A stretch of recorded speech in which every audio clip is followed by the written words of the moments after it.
Fernando Sánchez Prado.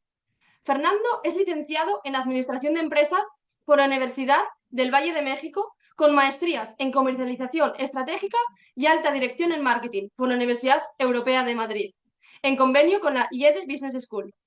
Está especializado en Conducta del Consumidor y Neuromarketing por la Escuela de Negocios de Copenhague, el Centro de Negocios en Innovación y Emprendedurismo de Barcelona y la Escuela Superior de Economía de Moscú.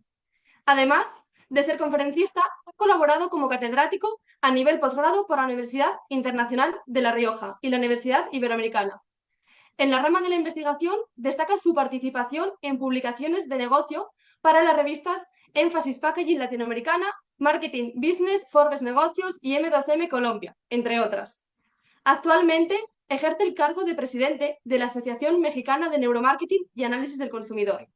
Así como CEO de Signal Consulting Group México, una agencia de comunicación y asesoría estratégica en mercadotecnia, investigación de mercados y neuromarketing.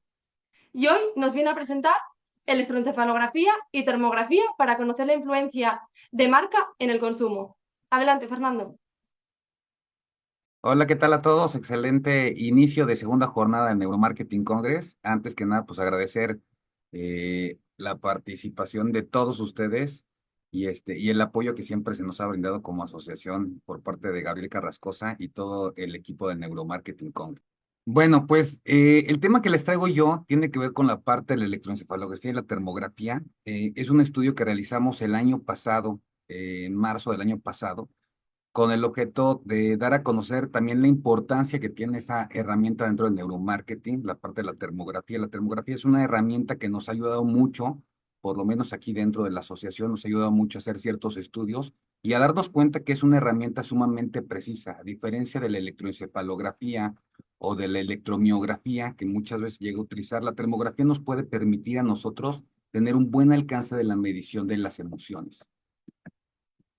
Como ustedes saben, en el mapa que están viendo ustedes son las herramientas que utilizamos actualmente en la parte del neuromarketing. Estas 8 herramientas son importantes o imprescindibles. No es que una sea más efectiva que otra, sino que cada herramienta tiene su propia función. En la parte de la electroencefalografía, pues sabemos que es una herramienta que nos ayuda a comprender de mejor forma los estímulos de un consumidor o cómo percibe un consumidor desde 2 puntos importantes, no las emociones, sino el nivel de atención y el nivel de meditación.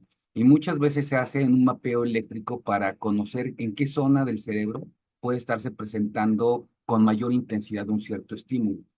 Pero la otra herramienta que para nosotros hasta cierto punto es novedosa y que seguimos trabajando y seguimos aprendiendo con ella es la parte de la termografía. La termografía es una cámara termográfica que nos permite a nosotros medir la cuestión emocional y atencional de un ser humano, ¿no? Esto partiendo obviamente de la emisividad que genera alguna imagen, que en este caso sería el rostro de una persona, y nos permite a nosotros identificar el tipo de atención que puede llegar a tener también en la cuestión emocional. Como les comentaba, la electroencefalografía, pues bueno, nos ayuda a conocer principalmente los niveles de atención y meditación, que son procesos totalmente diferentes, ¿no? En la atención, nosotros centramos nuestra postura en algún estímulo, mientras que la meditación es un proceso cognitivo un poco más complejo. Pero también les comentaba esta cuestión de la termografía. En la termografía no llega a ser una herramienta muy precisa. ¿Por qué? Porque es parte del sistema nervioso autónomo. En el sistema nervioso autónomo, sí, nosotros a lo mejor al llenar una encuesta estamos utilizando, sí, nuestro cerebro, nuestro sistema nervioso central, pero puede haber un cierto sesgo en la parte de la información para las organizaciones, para las empresas o para las marcas. Sin embargo, la termografía es como ponerles un ejemplo. Cuando llega a pasar que tú vas con un médico, lo primero que te pregunta el médico es si has tenido una temperatura alta, ¿no? ¿Por qué? Porque no es algo que podamos controlar. Entonces, la termografía llega a ser una herramienta más precisa. Lamentablemente, no se está utilizando tanto, por lo menos en la parte de América, esta herramienta. Se llega a utilizar para algunas cuestiones de la medicina deportiva, pero no para la cuestión de estudios de neuromarketing. Y creo que es una herramienta muy importante. ¿Por qué? Porque parte de la radiación infrarroja. Cada imagen en un mapeo termográfico, ¿sí? se mide por píxeles y cada píxel en nuestro rostro tiene una temperatura totalmente diferente. Sí, tenemos una temperatura general corporal que se llega a medir en la parte axilar, o en la parte de la boca, pero sin embargo, en nuestro rostro estamos medidos por diferentes métricas en la parte termográfica. Nosotros el estudio que hicimos en el 2021, que lo presentamos en el evento del Neuromarketing Congress 2021, fue que trazamos durante 3 años, estuvimos trazando nosotros un mapeo para entender ciertas emociones desde imágenes radiométricas con esa termografía.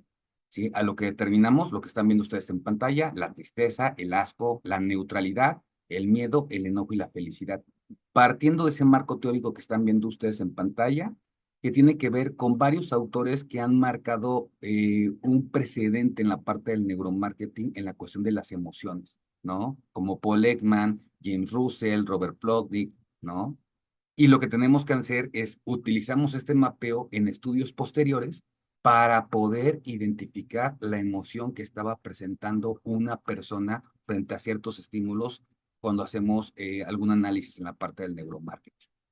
El estudio que les voy a presentar fue una investigación de tipo específica descriptiva que hicimos en marzo del 2024, el año pasado, donde aplicamos lo que era la electroencefalografía, la termografía y lo que era la encuesta.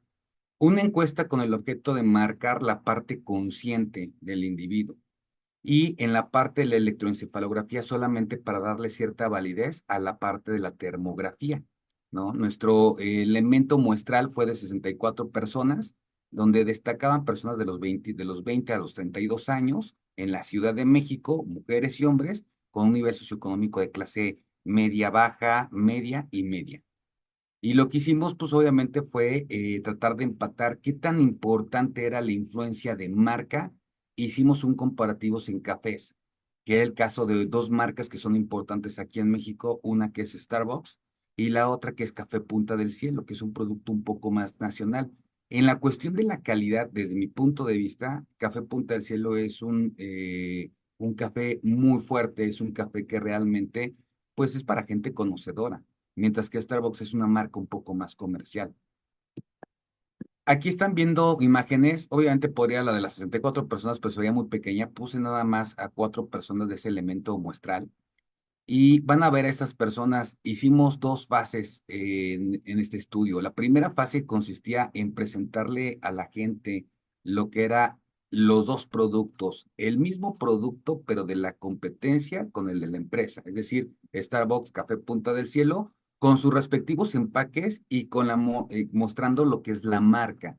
Ellos probaron este producto originalmente con la marca y se les preguntó a través de una encuesta que cuál era el producto que más les gustaba, ¿no? En la segunda fase del estudio les presentamos estos mismos cafés, pero ahora sin una alusión a la marca, solamente dos vasos iguales donde uno decía A y el otro decía B. Hicimos estas pruebas ya con la que era la parte termográfica y también hicimos la cuestión con un estudio de electroencefalografía para medir los niveles de atención y meditación.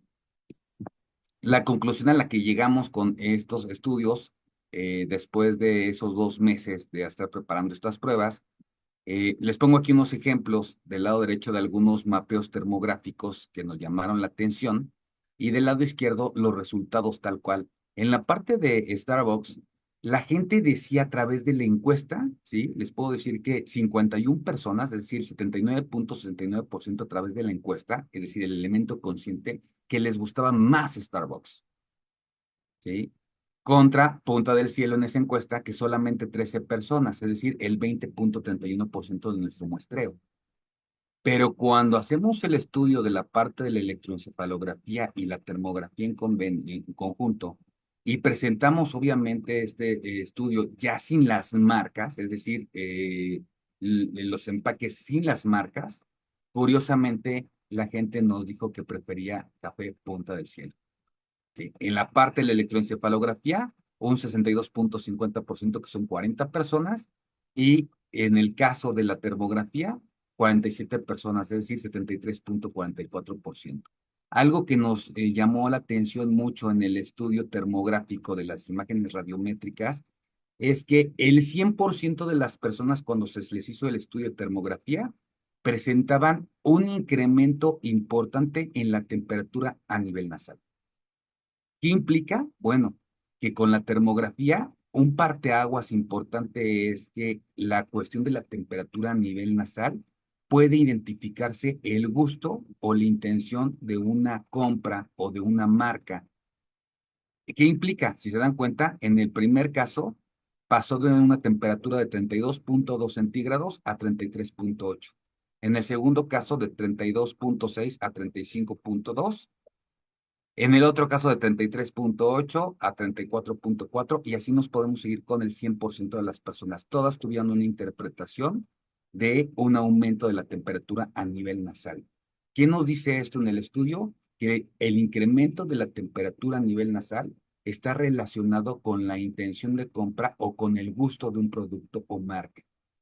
Podrá tener que de repente tenga fluctuaciones en la parte frontal, en la parte malar, y puede haber movimientos en la electroencefalografía en la cuestión de la atención y la meditación, pero un parteaguas importante es la temperatura, el incremento de la temperatura a nivel nasal, ¿no? Eso seguimos aprendiendo nosotros de esos tipos de estudios. Nos impactó mucho ver esta cuestión porque no significa que si podamos determinar si un producto te gusta o no te gusta con la cuestión de la temperatura a nivel de la nariz. Pero lo que sí podemos evaluar es hacer un análisis de benchmarking, comparar dos productos para ver cuál te puede gustar más partiendo de la temperatura a nivel nasal. Aquí están tal cual, la encuesta, como les comentaba, en la parte consciente, que fue el análisis consciente a través de la encuesta, la mayoría de la gente decía que Starbucks era el producto preferido por ellos o era el que más les gustaba, porque había una gran influencia de la marca. Pero en la parte de la electroencefalografía y la termografía, los datos cambian y prefieren café Punta del Cielo, que es un café, les decía, con una mejor calidad en la cuestión del producto. Entonces, ¿qué es tan importante para el consumidor? ¿Qué importa más, la calidad o la cuestión de la marca? Sin duda, la marca es una gran influencia en la parte del primer contacto con una marca, con una empresa. Pero la cuestión emocional, la cuestión de los sabores, la percepción, es importante, por lo menos en la cuestión de las bebidas y los alimentos. ¿Cuáles son las conclusiones a las que llegamos con este estudio? Bueno, el sabor y el olor son elementos perceptuales que actúan a nivel no consciente. Estos se encuentran estrechamente relacionados con la calidad y la percepción, es decir, estamos generando nosotros una construcción de marca. Desde el sabor y el olor es una construcción de marca, mientras que la marca y el empaque son elementos visuales que actúan a nivel consciente. Mucha gente pensaría que es a nivel no consciente. No, es a nivel consciente, pero están relacionados directamente con el efecto de arrastre y el sesgo de confirmación, es decir, un reconocimiento tal cual colectivo. Si tú trabajas en tu marca, haces un reconocimiento colectivo, puede ser que el producto a lo mejor en la calidad no sea lo mejor, pero en primera instancia te lo van a comprar. Pero si lo que queremos es tener una permanencia a largo plazo, es importante generar una construcción de marca partiendo de sabores y olores. El neuromarketing, con esto también comprobamos que el neuromarketing sigue siendo una disciplina donde la investigación tradicional no significa que haya quedado descartada, sino que son complementarias. La investigación tradicional nos sirve muy bien para conocer el aspecto consciente del consumidor, pero seguimos muchas veces como organizaciones sin entender el aspecto no consciente del consumidor. Y eso, el neuromarketing no nada más es hablar de emociones, sino, siempre lo he dicho, el neuromarketing tiene que ver con conocer el aspecto no consciente del consumidor partiendo de herramientas biométricas y procesos científicos. Aquí les dejo el contacto de nosotros por si quisieran contactarnos para conocer un poquito más sobre este estudio. Y aparte, pues bueno, constantemente ya estamos trabajando nosotros en nuestro tercer taller, que es el taller de perdón, de termografía, que estamos por lanzar. Entonces, si alguien está interesado, pues nos dará mucho gusto que nos puedan contactar y también pues seguir enseñando a la gente que es nuestra pasión.